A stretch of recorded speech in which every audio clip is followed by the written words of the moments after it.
Tom Harris, president of the Times Square Alliance. We appreciate you coming out and doing this today. Thank you. Thanks so much for having me. All right, let's talk about the big day, New Year's Eve. What does preparation look like? What will the experience be like this year for the tourists and everyone else in between?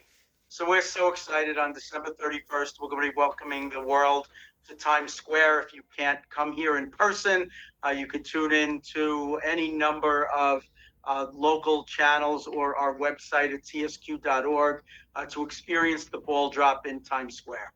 Well, anything different this year? What should people expect? So we're going to have a lot more confetti this year. We're going to be kicking off the celebration of the 250th anniversary of our country. It's a big year for New York City. We have FIFA coming, Sail 250 coming. It's going to be a magnificent year in New York City in 2026. And we're excited that it's all going to start on New Year's Eve in Times Square. There's always something, I guess, a little bit interesting about the ball drop. What's going to stick out this year for people? So it's a brand new ball. One Times Square, the home of the New Year's Eve ball, just had a huge makeover. It's a brand new building. It's going to welcome people 365 days a year. We have a bigger ball, the Centennial Ball, that is brighter. It has 5,280 Waterford crystals, and it's going to be magnificent. I can't wait. What went into the new ball? How did that process take shape? So the One Times Square is owned by Jamestown, and they redeveloped the building as a destination. Before, it was a building that had a drugstore in the ground floor. The entire rest of the building was geared towards supporting the signs. And then we had the New Year's Eve ball on top. So they have completely redeveloped the building from ground to the top with a brand new ball to welcome people 365 days a year to experience Times Square like never experienced before. What is, for those that haven't been able to go, what is the experience like? How would you describe it? It is amazing. I mean, it's on so many people's bucket lists. Each year I talk to the folks in the crowd who are either there every single year they come to Times Square, or it's their first time. And both of them are excited about the whole symbolism surrounding New Year's Eve. It's the place to be, to sort of reflect on the past, celebrate the present, and look forward to a better tomorrow. Obviously, it certainly is you could say, speak of this better than me, a foundation of what Times Square is, right? It's probably what it's most known for, right, at the end of the day. How important is it to what Times Square is and is known to be throughout the country and the world? So we've been dropping the ball since 1907, and it's a good thing in Times Square when we do it. So yes, Times Square is known for the signs. They're known for the iconic New Year's Eve experience. Each year, 1 billion people worldwide tune in to watch that magic moment in time where we pass from the previous year into the future. Yeah, and this is part of, obviously, for you guys, it's a process. They put all this together. When it comes to, I think a lot of people are curious, public safety and what that looks like, and connecting with a lot of those city entities. What is that coordination like? This is an event for New York City, put on by everyone in New York City, all the city agencies. We work with almost every agency in the city, from the police department to the Department of Transportation to the fire department to the sanitation department, to welcome people to a safe experience in Times Square. Nobody does security better than the men and women of the New York City Police Department, and Times Square will be the safest place on New Year's Eve.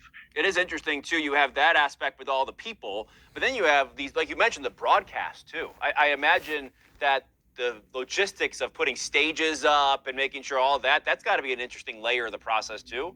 So, yes. So we have probably a dozen live broadcasts from the area. We have the venue, and we invite all of the media to come and have their own show from Times Square. So we do all of that coordination, make sure that their talent gets in.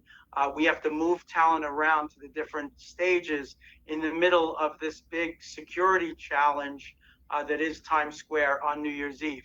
So that's why everyone has to work together. That's why we practice everything. And ahead of time, just like any great Broadway show, we have a lot of rehearsals to make sure that there are no surprises, and if there are surprises, we know how to pivot and overcome.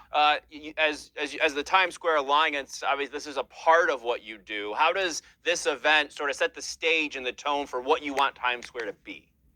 So we work 365 days a year to create a great Times Square experience for all of the visitors, for people who come from 2 blocks away or people who come from around the world. We have a fantastic team. The four sort of pillars that we have are clean, safe, improve, promote.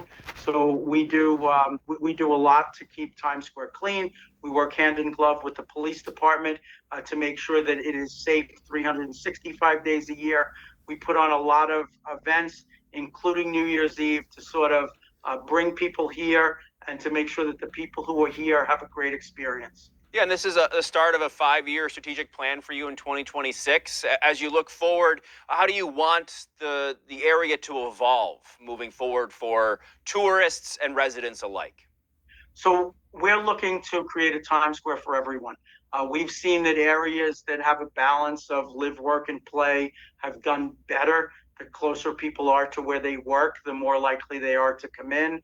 So over the next 5 years, we're going to look for more people living in and around the area. We're going to create a great experience for the visitors who come. For the tourists, our meat and potatoes is always going to be clean and safe. And if we make it clean and safe, people will have fun while they're here. How does the climate of the world impact that and the country too? I know that there's different factors probably that you also have to consider.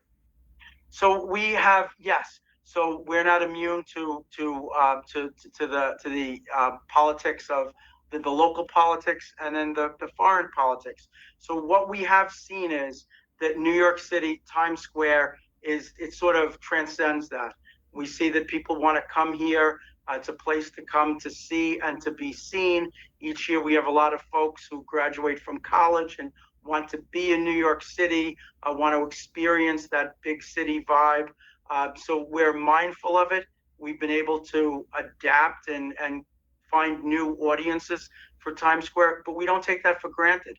We realize that we have to maintain a great experience for folks or they will go elsewhere. And it's one of the parts of that stuck out to me of that plan is you want to be formally designated area as a cultural district. Why is that a piece of this? So a couple of reasons why it's important. You could go anywhere in the world to a beach. You could go anywhere in the world to have go see a baseball game, but there's only one Broadway.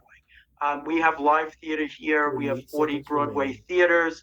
We have a lot of other live performances, and we think it's important to lean into that cultural aspect of the district. We think that if we create a cultural district in the area, it's going to allow us to market the area differently, attract different types of people, and just improve that overall experience. As we wrap this up, your favorite moment of New Year's Eve? What's your favorite part? As someone that works so hard on this too.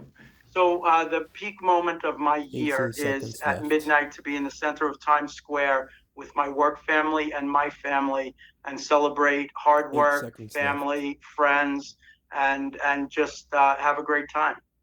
Tom Harris, thanks so much for the time. We appreciate it. Thanks for having me, Tom.